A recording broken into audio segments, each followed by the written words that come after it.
subject of ghosts.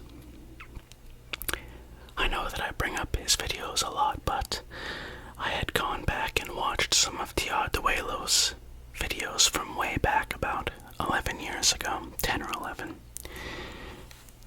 Now, when he first started, he was branded as Paranormal ASMR. And in these videos, he would talk about things like mermaids or demons, the subject of speaking in tongues, things like that, and just kind of go over it based off of stuff that had happened in his life, and then his own opinion. Now, I'm not entirely sure if he was fully skeptic or if he believed in supernatural things, but one of his first videos, if not his very first video, was a topic of ghost discussion. And I was thinking that maybe I could do one as well. So, without further ado, let's begin. Now, a lot of people don't seem to believe in ghosts anymore. I don't know if that's just because there's less people who are religious or what. Like, a lot of Christians I have met believe in ghosts, but a lot of atheists don't. And to me, ghosts were never really attached to the concept of religion. I just thought of ghosts as something we don't understand, or some sort of life after death.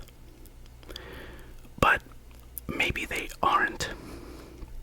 Now, to clarify, I do believe in ghosts, and I have in fact seen a ghost. Let me tell you about that. So, I grew up in a very small town.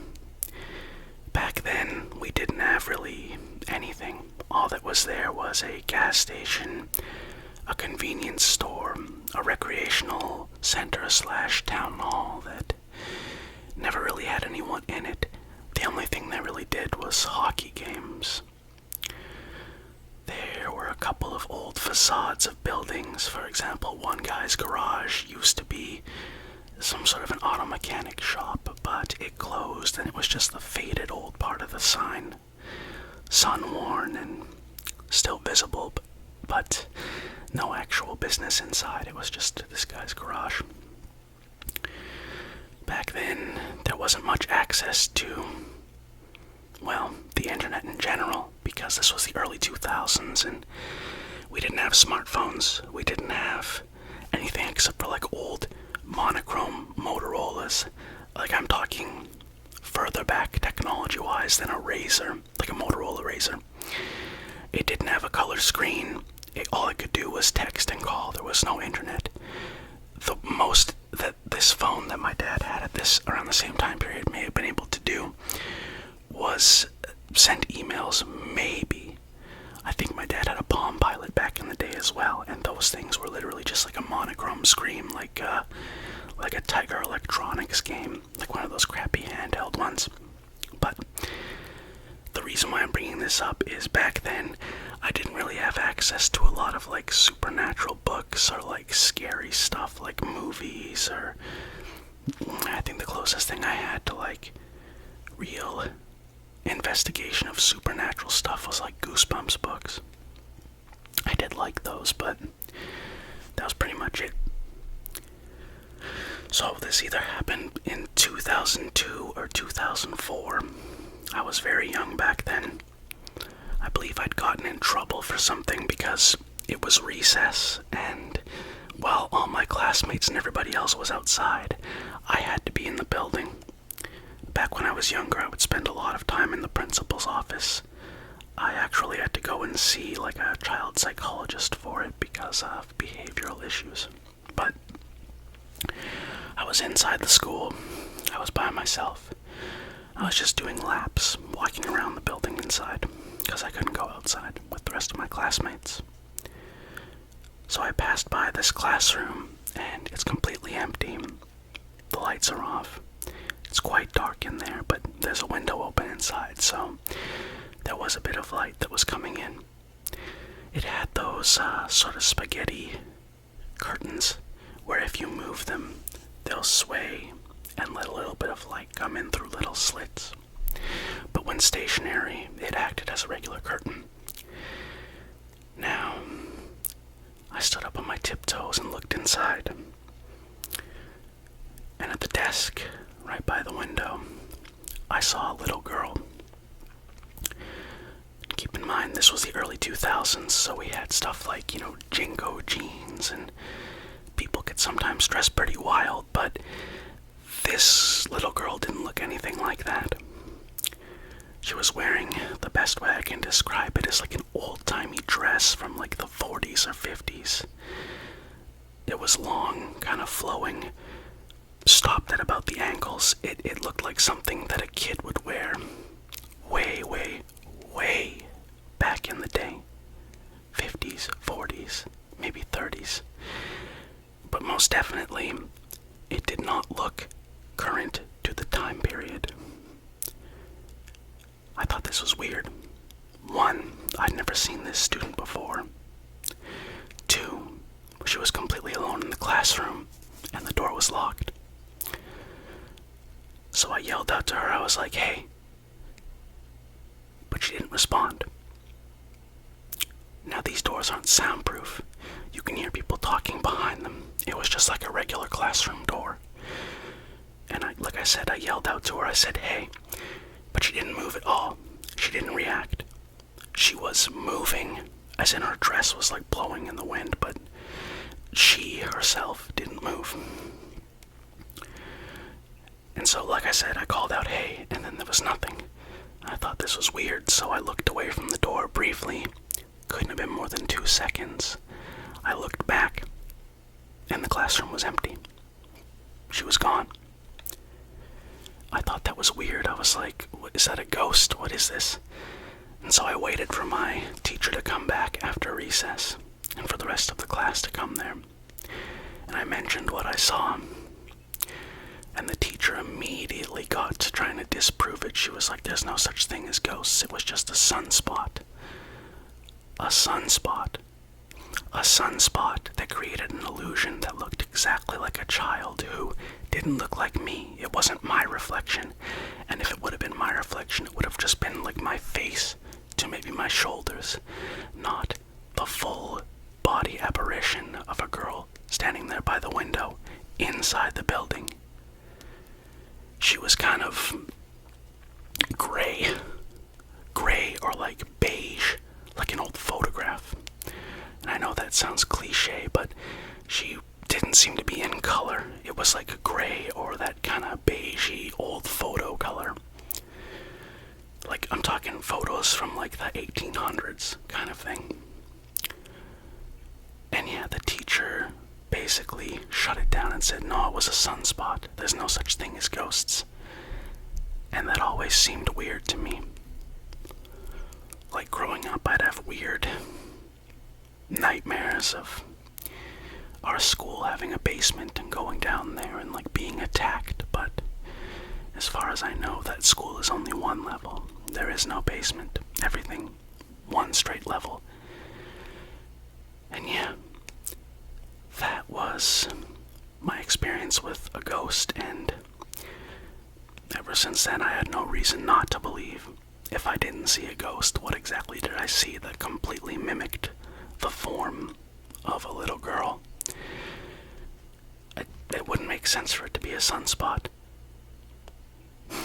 That's just dumb to think, a sunspot. But, yeah.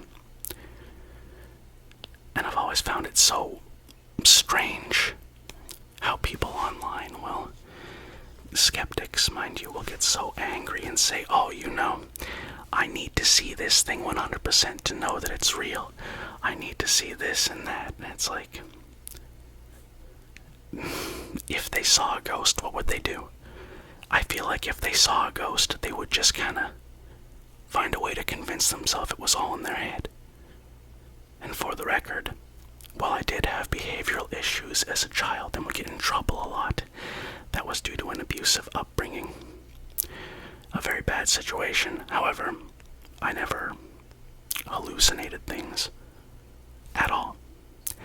later on as an adult, when I was having issues with my thyroid, and it was causing something called Hashimoto's, which caused a lot of issues with me. Astigmatism, which caused me to need to wear glasses. Things like that. The closest thing I would see to a hallucination would just be like a dark spot in the corner of my eye that would move.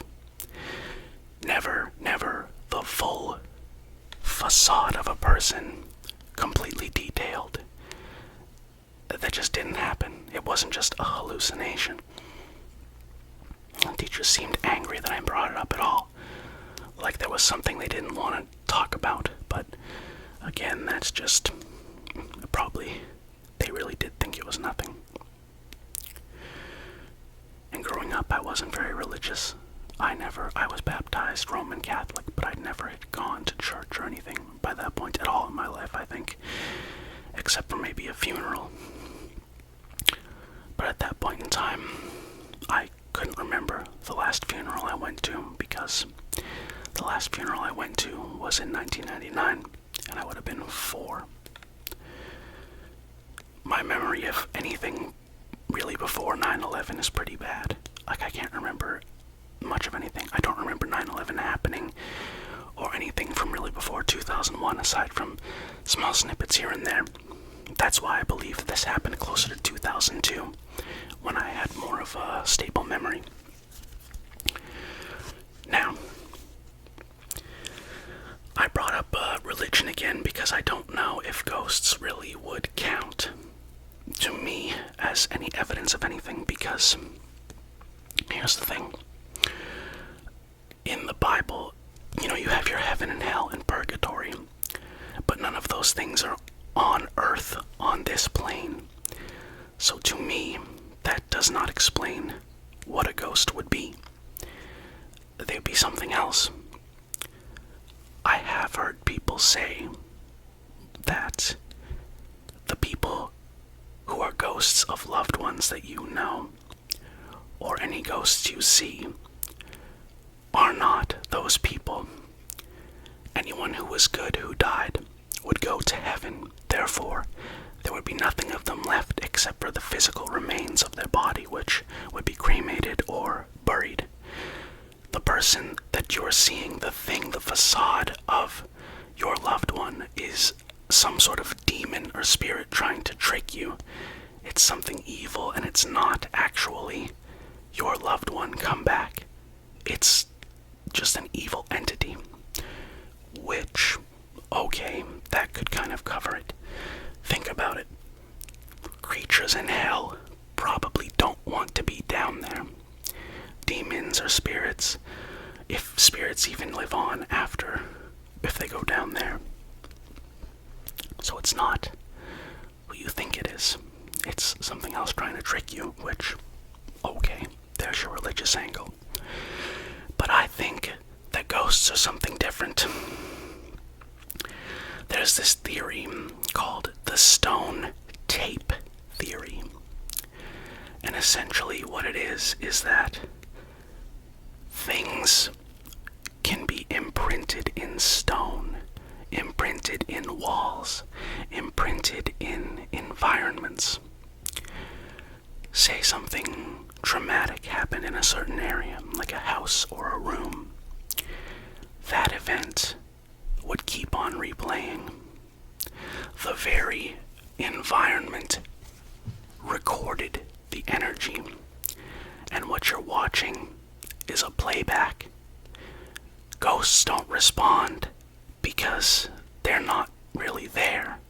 It's just like a physical TV that you can observe, you can watch from all directions, but you can't interact with it because all it is an instant replay. Do you see? It's just something happening again and again and again. And while nothing happened from what I was watching when I saw the ghost, I think that maybe stone tapes can be expanded to just anything that happened in that room. If there's an area where people congregate, something may have been recorded. Multiple things may be recorded. And in just so that I am 100% accurate here. I'm going to read you the article on Wikipedia. Now it says, the stone tape theory is a pseudoscientific claim that ghosts and hauntings occur when historical information is released from rocks and other items. The idea of materials holding information from emotional or traumatic events aligns with views of 19th century intellectualists and psychic researchers such as Charles Babbage, Eleanor Sidgwick, and Edmund Gurney. Contemporarily, the concept was popularized by the fictional ghost story film The Stone Tape, broadcast on British Broadcasting Channel in 1972. Following the play's popularity, the idea and the term stone tape were retrospectively and inaccurately attributed to the British archaeologist turned parapsychologist T.C. Lethbridge, who believed that ghosts were not spirits of the deceased, but were simply non-interactive recordings, similar to a movie. The idea that environmental elements are capable of storing traces of human thoughts or emotions was introduced by multiple 19th century scholars and philosophers as an attempt to provide natural explanations for supernatural phenomena. In 1937, the polymath Charles Babbage published a work on natural theology called the Ninth Bridgewater Treatise. Babbage speculated that spoken words leave permanent impressions in the air, even though they become inaudible after a time. He suggested that it is possible due to transfer of motion between particles. The stone tape theory could also be derived from the concept of place memory. In the early days of the Society for Physical Research, place memory was considered an explanation for ghostly apparitions, seemingly connected with certain places. In the late 19th century, two of the Society for Physical Research involved investigators, Edmund Gurney and Eleanor Sidgwick, presented views about certain buildings or materials being capable of storing records of past events, which can be later played back by gifted individuals. Another 19th century idea associated with the stone tape theory is psychometry, a belief that it is possible to obtain knowledge about the history associated with an object through physical contact with it. In the 20th century, the idea that objects are able to store and play back past events was reintroduced in 1939 and 1940 by then SPR President H.H. Price. Price speculated about psychic ether as an intermediate medium between spiritual and physical reality, enabling objects to carry memory traces of emotions or experiences from the past. In his works, he stated that the existence of such traces should be provable by means of scientific methods, and yet they remain unproven by hypothesis. Following Price's ideas, an archaeologist turned paranormal researcher T.C. Lethbridge claimed that past events can be stored in objects thanks to fields of energy, which he believed to surround streams, forests, or mountains. His 1961 book, Ghost and Ghoul, popularized these ideas, which allegedly inspired the creators of the 1972 play, The Stone Tape. Now, here's the thing. I haven't really seen anyone be able to conclusively disprove this theory of the stone tape. So could it be true? I think it could be. I mean, why would a ghost show itself to me and not respond, not do anything? It's an interesting question. But with that out of the way, I would like to know your ghost? Do you believe in ghosts? I'd like you to let me know in the comments. And also, if you have any suggestions for future videos, I'd be more than happy to, over time, do as many of them as I can.